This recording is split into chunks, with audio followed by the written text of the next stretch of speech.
Andreas Guimarães, coordenador do projeto que tem acontecido hoje no Museu Francisco Veloso.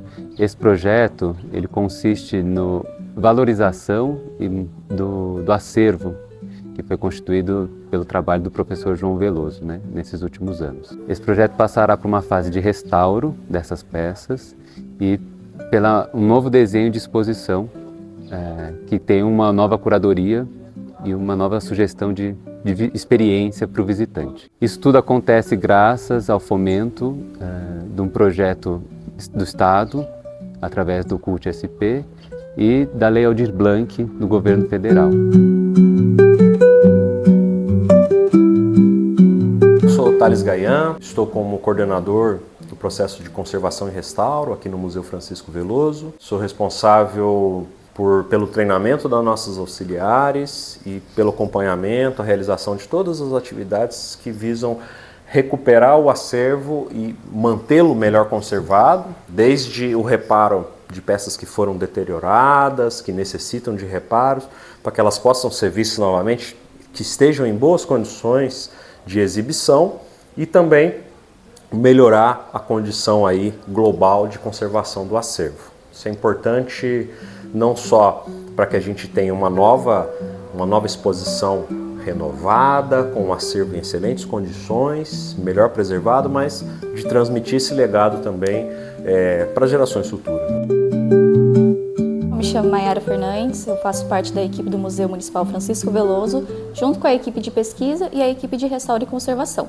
O meu trabalho aqui, ele é basicamente ajudar nas pesquisas junto com a historiadora Isabel Biroli e ajudar também na parte de restauro e conservação com o Thales Gayan, que é o nosso restaurador-chefe.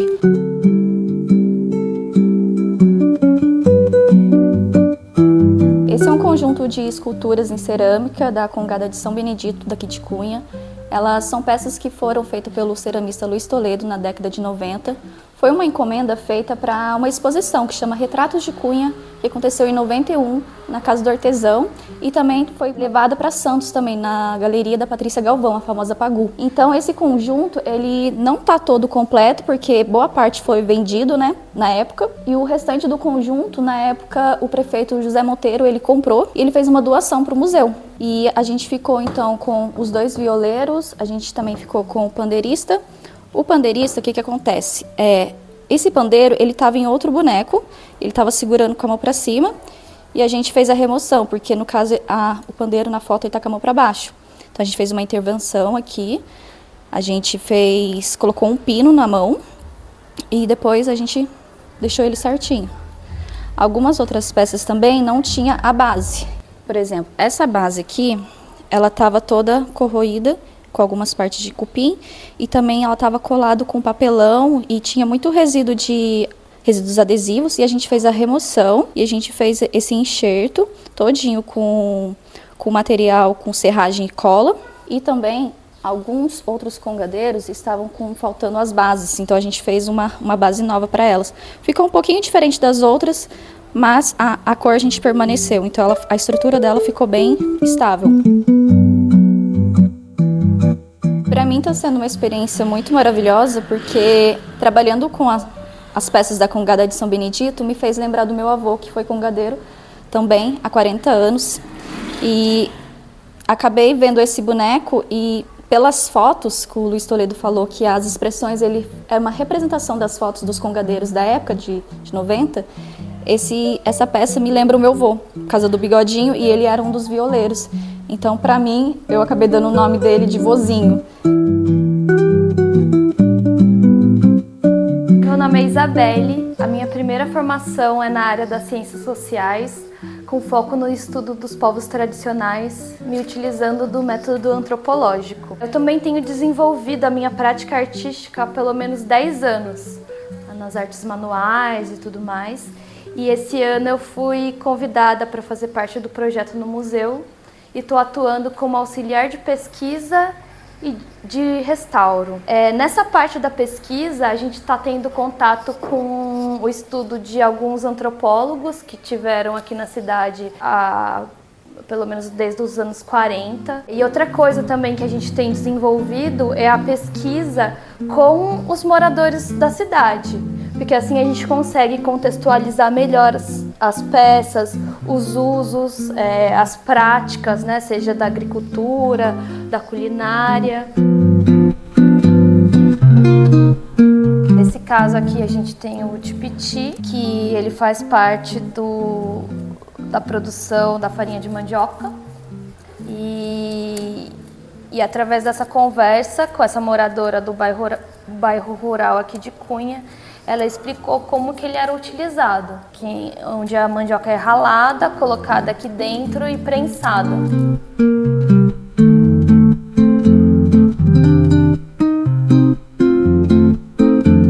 Coisa muito interessante da conservação e restauro, que é essa questão multidisciplinar. Então a gente tem que reunir aqui conhecimentos de áreas muito diferentes, desde a história da arte até a física, a química, e misturando um pouco desses saberes para conseguir reunir aí as condições para realizar esse cuidado com o acervo. Essa peça aqui é uma das mais interessantes que nós pegamos ainda no processo de restauro, aqui do acervo do museu. Ela é um elemento arquitetônico, né? Essa peça se chama bandeira, que é justamente esse ornamento que vai por cima da porta principal da casa, como é o caso dessa aqui. E essa tem uma importância aqui para a cidade de Cunha, que é bastante interessante. Essa bandeira pertenceu à antiga casa paroquial. É um imóvel que se localizava onde hoje é a Câmara Municipal, ali na rua Dom Lino. E lá foi a casa do pároco, o pároco Antônio Gomes de Siqueira, que tem as iniciais dele, né? PAGS, Padre Antônio Gomes de Siqueira.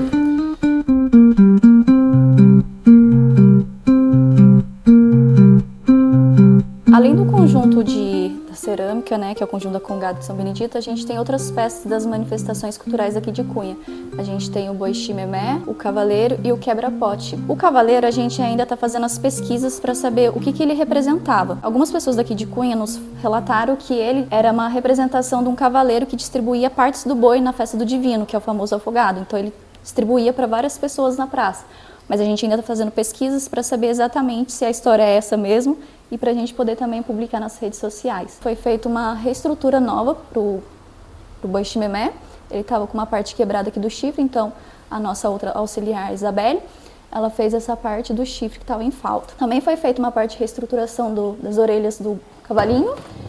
E aqui na parte do quebra-pote, a gente também fez uma outra parte aqui das mãos que estavam quebradas. Essa parte também do pote, que a gente ainda está fazendo, a reestruturação dela.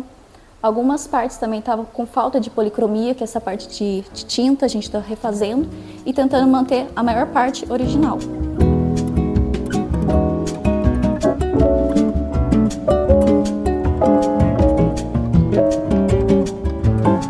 O trabalho de restauro, eventualmente com esse acervo, por exemplo, algumas intervenções são muito pontuais, mas alguns casos de restauro é que eu gosto de destacar esse, que é bem interessante, porque boa parte desse acervo, esses materiais bélicos, né, cápsulas, granadas, projéteis, carregadores, eles são encontrados no trabalho com a terra, ou às vezes as pessoas andando pela zona rural, áreas de trincheiras antigas. E aqui tem um acervo que é muito interessante, que são estilhaços de projéteis, de bombas, e eles se encontram tão oxidados, né, devido ao tempo, que até a sua identificação ela é dificultosa. Nessa peça a gente dá a ver um pouquinho do sinal da rosca, né, um elemento como da borda desse projétil. Então essa peça ainda vai passar por esse procedimento de remoção dessa oxidação, mas preservando a materialidade da peça e facilitando a sua identificação, né? A mesma coisa com esses carregadores também e com esse projétil, nessa ponta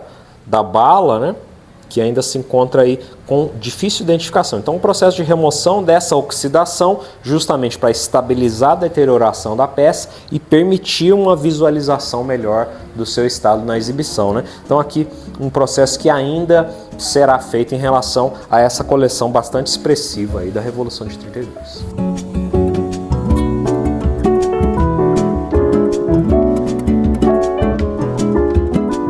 Esse novo projeto, ele tem um recorte específico que é um desenho a partir da cultura caipira, né, basicamente, que é o que a gente viu como grande marco identitário da cultura da cidade, né? E que acho que é de máximo valor, né? De preservação. Então a ideia é de que na exposição você percorra um pouco da intimidade dessa figura, né? Por todas as práticas que a gente recorta desde a ideia do trabalho, da fé e da festa, passando com menção às atividades tropeiras até chegar na cidade, como se fosse uma referência aqui à Praça da Matriz, e dali encontra toda uma série de acontecimentos históricos referentes a esse território, né? A esse local. Né? A gente pretende esse museu vivo, sempre de portas abertas, além da exposição de longa duração, que o projeto, a gente tem um cronograma que até o fim do ano ele esteja completamente aplicado, instituído, né? Então a gente abre as portas da nova exposição. Temos uma série de exposições temporárias que vão acontecendo paralelo a isso até o fim do ano, né? E outra parte do projeto, além da ação direta, né, sobre as peças e do redesenho da exposição, tem sempre uma abertura de processo e uma ação formativa. Então todas as ações, tanto da pesquisa, quanto do restauro e quanto até da montagem da exposição, a gente abre oficinas que tem um formulário de inscrição na nossa página do Instagram, para quem se interessar, que tem com datas específicas, tem uma agenda que é só demonstrar interesse e vir, né? Além dessa prática junto com as escolas, que a gente tem fortalecido essa aproximação de visitação guiada para fomentar, né? Essa ideia de estar presente no museu e de se reconhecer nos assuntos que a gente tem abordado, né?